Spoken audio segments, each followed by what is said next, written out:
एक क्वेश्चन जो मेरे मन में है वो ये है कि ADHD क्योर हो सकता है या सिर्फ मैनेज हो सकता है? देखिए, अगर टाइमली ट्रीटमेंट होता है बच्चों में, अगर उसका इलाज हो रहा है, बच्चों में डायग्नोसिस हो रही है, पेरेंट्स जल्दी ले आ रहे हैं, तो up to 50% children can completely recover from ADHD by the age of 10 to 12 years. जानना चाहेंगे कि what are the treatments options available for ADHD और किस तरह से अडल्ट्स और बच्चों में वो ट्रीटमेंट ऑप्शंस डिफर है। देखिए, बच्चों में और एडल्ट्स में मोस्टली ट्रीटमेंट ऑप्शंस सेम ही है, बस ये है कि the choice of medication might differ. जो मेडिकेशन उनको इनिशियली दी जा रही है वो शायद अलग हो सकती है डिपेंडिंग कि उनकी प्रॉब्लम कैसी है, इनअटेंशन ज़्यादा है, हाइपर एक्टिविटी ज़्यादा है, वो यंग हैं या एडल्ट हैं, उस पर डिपेंड करा जा सकता है। तो देखिए, अगर हम ट्रीटमेंट ऑप्शंस की बात करें तो एक तो आपके मेडिसिन आते हैं। मेडिसिन में भी दो क्लास है, एक स्टिमुलेंट्स हैं, एक नॉन स्टिमुलेंट्स हैं, and then there is behaviour therapy. Behaviour therapy मतलब कॉग्निटिव बिहेवियर थेरेपी या फिर अटेंशन एनहांसमेंट सेशंस। कुछ ऐसी चीज़ें उनको सिखाई जाती हैं, कराई जाती हैं जिनसे उनका माइंड शार्प होता है। जैसे कि आप जिम में जाते हैं, बाइसेप्स के लिए अलग एक्सरसाइज है, ट्राइसेप्स के लिए अलग एक्सरसाइज है, वेट लूज करने के लिए डिफरेंट टेक्निक्स हैं। इसी तरह से हर एक मेंटल एबिलिटी के लिए कुछ एक्सरसाइजेज होती है, तो वो एक्सरसाइजेज उनसे कराई जाती है जिनसे कि उनके अटेंशन, फोकस, कंसंट्रेशन, मेमोरी, ये सब चीज़ें इम्प्रूव होता है। ओके और सर ADHD में तो कोई ऐसा ट्रिगर या फिर वार्निंग साइन होते हैं? देखिए, वार्निंग साइन एज सच नहीं होता है, बट यस, यूजुअली ये सारे सिम्टम्स जो हैं वो जल्दी शुरू हो जाते हैं। 7-8 साल 9 साल की उम्र से आपको बच्चे में कुछ डिस्टर्बेंस देखने को मिलेगी। स्कूल से उसके कंप्लेंट्स आने लग जाएंगी। कई बार जब स्कूल से कंप्लेंट्स आती हैं तो you have to be very careful. It is very necessary कि आप उस टाइम साइकेट्रिक इवैल्यूएशन कराएंगा टीचर से। स्कूल से कोई कंप्लेंट आ रही है और आपको भी लग रहा है कि हाँ भाई, बच्चा जो है थोड़ा शरारती ज़्यादा है, चंचल ज़्यादा है, उसको लाइटली नहीं ले। ओके और सर ADHD जानना चाहेंगे कि जैसे आपने बताया कि थेरेपीज़ भी होती हैं, तो कौन कौन सी थेरेपीज़ रिकमेंड की जाती है? तो जैसे कि मैंने बोला, कॉग्निटिव बिहेवियर थेरेपी या अटेंशन एनहांसमेंट थेरेपी हम लोग कॉमनली यूज़ करते हैं। ये बच्चों में भी यूज़ करते हैं, एडल्ट्स में भी यूज़ करते हैं। इसके अलावा स्पेशली जब कोई बच्चा है, कोई चाइल्ड है जिसको ADHD की डायग्नोसिस होती है, तो पेरेंट्स के साथ भी बहुत ज़्यादा जो है वर्क किया जाता है। पेरेंट्स को 2-3 सेशन 4 सेशन पेरेंट्स को समझाया जाता है कि भाई ADHD क्या है, क्यों ऐसा हो रहा है और कैसे उनको बच्चे का बिहेवियर रेगुलेट करना है। Positive reinforcement, negative reinforcement, punishment नहीं देना है, ये सारी चीज़ें बैठ के पेरेंट्स को भी समझाई। बट सर इसके रीजंस क्या है ADHD के?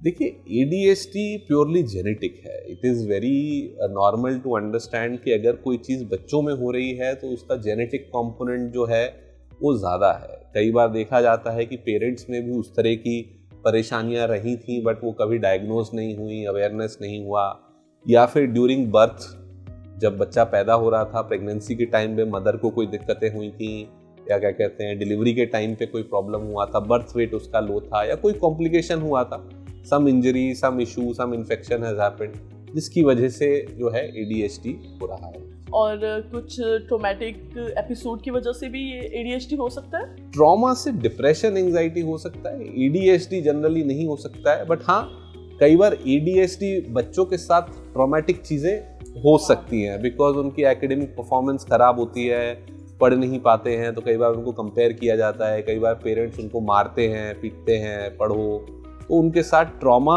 उनकी लाइफ में कहीं ना कहीं रहता आ जाता है। वो चैलेंजिंग फेजेस क्रिएट हो जाते हैं। एग्जैक्टली सर कुछ ऐसे लाइफस्टाइल चेंजेस या स्ट्रेटेजीज हैं जिससे कि हम किसी भी ADHD वाले पेशेंट की हम हेल्प कर सकते हैं या फिर वो खुद से इस चीज़ को प्रिवेंट कर सकता है? देखिए, प्रिवेंशन तो पॉसिबल नहीं है इसमें। मैनेज करने की अगर हम बात करें तो देखिए, जनरली जितना भी जंक फूड है वो अवॉइड करना है अगर आपको ADHD डायग्नोज हुआ है। कोई भी आर्टिफिशियल फ्लेवर, आर्टिफिशियल कलर वाली चीज़ जो है वो बिल्कुल नहीं लेनी है। आर्टिफिशियल कलर्स और फ्लेवर्स जो हैं वो हमारे फोकस, अटेंशन, मेमोरी को इम्पेयर करते हैं। नेचुरल कलर्स, नेचुरल फ्लेवर्स वाली चीज़ आप बिल्कुल ले सकते हैं, but anything artificial has to be avoided. Secondly, screen time को भी आपको लिमिट करना ज़रूरी है। एज लॉन्ग एज प्रोडक्टिव चीज़ों के लिए आप फ़ोन यूज़ कर रहे हैं, लैपटॉप यूज़ कर रहे हैं, वो ठीक है। बट अगर आप लेजर टाइम में, फ्री टाइम में केवल इंस्टाग्राम पे आप स्क्रॉल करते जा रहे हैं या बिंज वॉचिंग करते जा रहे हैं, नेटफ्लिक्स पे पूरी रात में आपने 6 मूवी देख दी, वो एडवाइजेबल नहीं है। लेजर टाइम, फ्री टाइम में केवल 1 या 2 घंटे के लिए ही आपको जो है स्क्रीन टाइम देना है। प्रोडक्टिव चीज़ों के लिए आप भले ही यूज़ कर सकते हैं। बिल्कुल सर, एक क्वेश्चन जो मेरे मन में है वो ये है कि ADHD क्योर हो सकता है या सिर्फ मैनेज हो सकता है? देखिए, अगर टाइमली ट्रीटमेंट होता है बच्चों में, अगर उसका इलाज हो रहा है, बच्चों में डायग्नोसिस हो रही है, पेरेंट्स जल्दी ले आ रहे हैं, तो up to 50% children can completely recover from ADHD by the age of 10 to 12 years. But अगर टाइमली ट्रीटमेंट नहीं हो रहा है और वो प्रॉब्लम बढ़ती जा रही है, एडोलसेंस में, एडल्टहुड में पेशेंट हमारे पास आ रहा है, तो अनफॉर्चुनेटली ADHD का कोई क्योर नहीं है at that point of time, है ना। उस टाइम फिर ट्रीटमेंट जो होगा वो लाइफ लॉन्ग होगा, लाइफ टाइम चलेगा, और काउंसलिंग और गाइडेंस जो है लाइफ टाइम उसको लेनी पड़ेगी।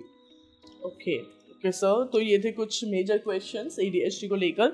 सर, आपके बारे में थोड़ा सा जानना चाहेंगे, आप मतलब किस तरह से इंस्पायर हुए या फिर आपको क्या लगा कि आपको एक साइकियाट्रिस्ट बनना है? देखिए, I belong to a family of doctors, है ना। मेरे ग्रैंडफादर भी डॉक्टर थे और मेरी मदर भी डॉक्टर हैं, तो मेरी इंस्पिरेशन वही है। मैंने उन्हीं से सब चीज़ें देखी हैं, उनके बिहेवियर्स देखे हैं। और साइकियाट्रिस्ट में इसलिए बना क्योंकि मैं खुद समझता था कि एक डॉक्टर की लाइफ बहुत डिफ़िकल्ट होती है। जब मैंने अपने ग्रैंडफादर, अपनी मदर को जो है देखा ये सब इस डिफ़िकल्ट फेज से जाते हुए, तो मैं समझता कि भाई अगर मैं सर्जन बनूंगा या अगर मैं जनरल फिजिशियन बनूंगा तो मेरे लिए थोड़ा डिफ़िकल्ट होगा। I will not be able to strike, work life balance बनाना मेरे लिए बहुत मुश्किल होगा क्योंकि ड्यूटीज़ बहुत हेक्टिक होती है। तो इसलिए मैंने एक रिलैक्स्ड ऑप्शन चुना अपने लिए, साइकियाट्री, जिससे मेरे को लगता भी है कि मैं कुछ सोसाइटी को दे पा रहा हूँ, मैं सोसाइटी के लिए कुछ कर पा रहा हूँ, और मेरे लिए भी जो है लाइफस्टाइल थोड़ी रिलैक्स्ड है, चिल है, इसलिए मैंने साइकियाट्री। आपकी पूरी जर्नी का अभी तक कोई ऐसा मेमोरेबल एक्सपीरियंस रहा है किसी पेशेंट के साथ? ADHD के बारे में ही मैं आपको एक मैं किस्सा आपको सुनाता हूँ, एक केस हिस्ट्री मैं आपको बताता हूँ। एक पेशेंट था मेरा, ही केम टू मी, मैरिड था, उसकी जॉब नहीं लग रही थी काफ़ी टाइम से, and he came to me कि सर मैं डिप्रेस हो रहा हूँ, मैं परेशान हो रहा हूँ, I am feeling suicidal. 2-3 psychiatrist के पास मैं गया हूँ और डिप्रेशन में हूँ मैं।